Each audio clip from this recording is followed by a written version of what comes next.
এটা question number 2 তলৰ সংখ্যাকেইটাৰ ঘনফল নিৰ্ণয় কৰা হয় না প্ৰথমতে 19ৰ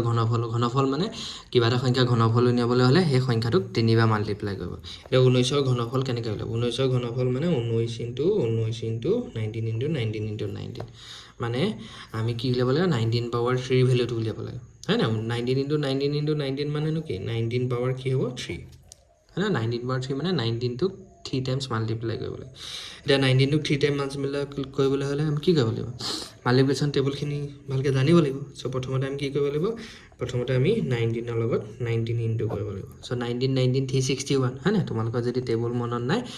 ডাইৰেক্টলি জেনাৰেল মেথড দি কৰিবা 9 9 81 81 হয়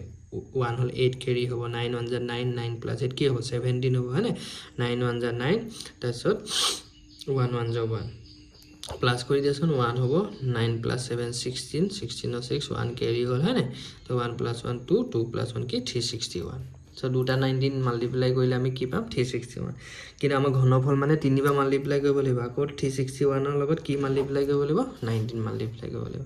ঠিক আছে 361 ত কি মাল্টিপ্লাই কৰিব লাগিব 19 9 1 9 9 6 যা কিমান 54 4 হ'ব 5 কেৰি হ'ব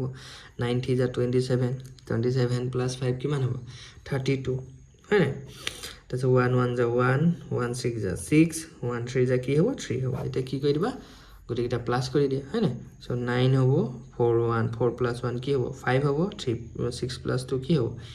8 হ'ব 3 প্লাস 3 কি হ'ব 6 হ'ব তাৰমানে आंसरটো কি পালো 6859 তাৰমানে আমি যদি এটা ক'ব আমি কি ক'ব মাল্টিপ্লাই খিনি এখিনি পাইবা এখিনি জেনেৰেলি পৰীক্ষা নাহে বা হয় সো মাল্টিপ্লাই মানে 19 ৰ ঘনফল সো কেতিয়াবা আহি যাব পাৰিম জিকুত সো 19 ৰ ঘনফল কেনেকৈ উলিয়াম আমি 19 ৰ লগত